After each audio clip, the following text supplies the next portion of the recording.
Oui, je dirais ce qui est aujourd'hui, mais je vais quand même commencer un peu par le début, puisque c'est une lutte qui a commencé en 1971, qui s'est terminée en 1981, donc qui a duré 10 ans.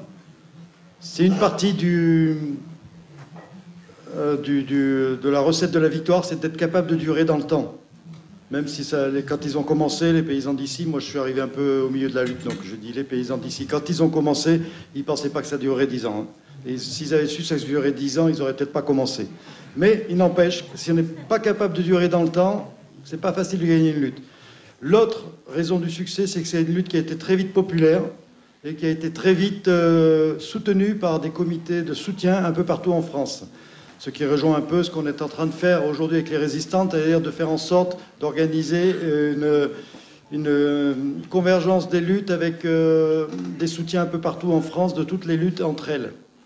Et donc ça, c'est une des raisons du succès. Ça a tenu aussi parce que sur le terrain, il y a eu des actions d'occupation. On n'appelait pas ça les ZAD à l'époque, mais moi, en tant qu'objecteur, j'ai occupé d'abord une ferme pour faire un centre de recherche sur la non-violence. Ensuite, je me suis installé comme paysan, j'ai occupé une autre ferme, mais pas que, on a d'autres fermes qui ont été occupées par d'autres paysans aussi, etc. La première ferme occupée, c'était 1 an avant que j'arrive, c'est par les Compagnons de l'Arche. Donc tout ça, c'est des actions qui sont dans la durée et qui sont de l'occupation de terrain.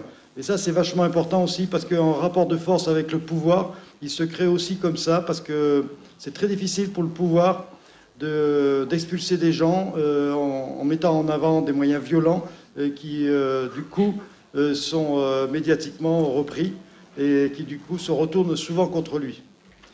Donc voilà, les principales raisons de ce succès, c'est ça. 103 familles de paysans qui étaient expulsées de chez elles, des milliers de personnes dans toute la France qui les soutiennent, des actions non violentes et populaires, et des grands rassemblements aussi. Ici, on sera que 5 ou 6 000, mais on a fait des rassemblements à 100 000, à 70 000, à 300 000 après la lutte. Mais voilà, c'est donc aussi des démonstrations de force. L'une des raisons aussi, c'est qu'on a réussi à mobiliser au-delà du cercle militant. On a réussi à impliquer des hommes politiques, et on a réussi à impliquer même des hommes politiques importants dans le soutien à cette lutte. C'est un peu ça qui nous a fait gagner à la fin, parce que Mitterrand, par exemple, a soutenu la lutte, donc il a été élu après, mais en ayant promis que le Larzac, il ne le ferait pas, et que Plogoff, il ne le ferait pas non plus, et je pense que c'est une des raisons du succès de son élection.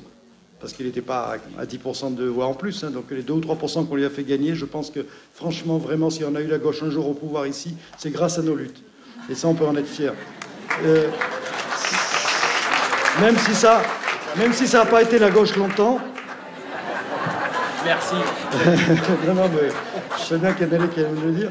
Voilà, voilà, ouais. Donc, je pense que ça, c'est un élément important aussi, c'est-à-dire d'arriver à... On a mobilisé les industriels de Roquefort, qui n'étaient pas forcément des gauchistes.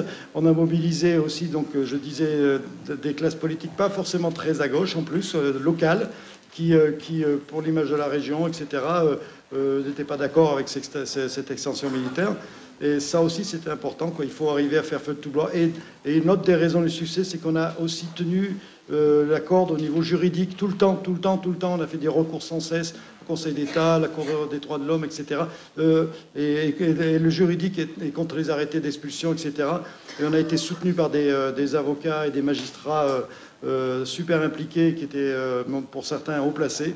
Donc ça aussi, ça a été quelque chose qui nous a permis de gagner au final, c'est-à-dire ça nous a permis de tenir longtemps, et au final on était quasiment tous expulsés des terres, mais on a quand même gagné parce qu'à la fin il y a eu une décision politique, mais la décision politique elle a eu lieu parce qu'il y a eu un rapport de force. Il n'y aurait pas eu cette lutte, la décision politique elle n'aurait pas servi à quoi que ce soit. Hein. Donc on a imposé cette victoire.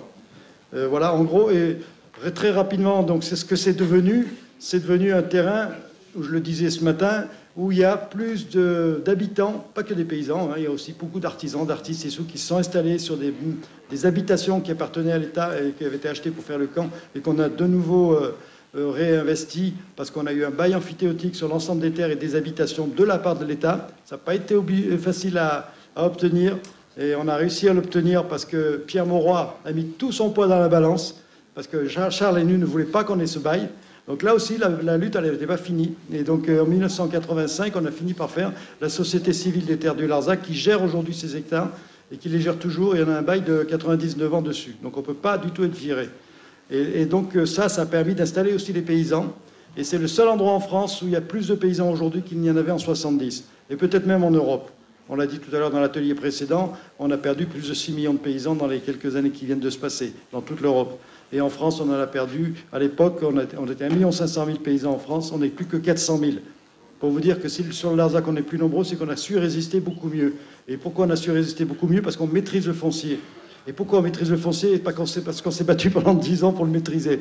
Et quand on a proposé qu'à Notre-Dame-des-Landes ils fassent pareil, quand ils ont demandé les collègues, les copains de Notre-Dame-des-Landes d'avoir aussi des baux amphithéotiques, on leur a dit: ah non, vous n'allez pas nous faire un second Larzac. Ça marche pas, ils sont autogérés là-bas, ça va pas du tout ce truc-là. Ça va pas du tout, ils installent des gens, mais qu'est-ce que c'est ce bordel? Ils retapent des ruines, mais enfin, faut pas déconner, quoi. Voilà, on est des affreux gauchistes, et donc il faut pas nous donner raison. Il y a tout à l'heure, je finis là-dessus, une pièce qui s'appelle Larzac, qui a lieu sur le chapiteau en face des cantines, qui parle de la création de la société civile du Larzac et qui en parle d'une manière extraordinaire. Je vous conseille d'aller la voir si vous voulez savoir en détail comment ça fonctionne, ce système de droit d'usage du sol contre le droit de propriété. Merci.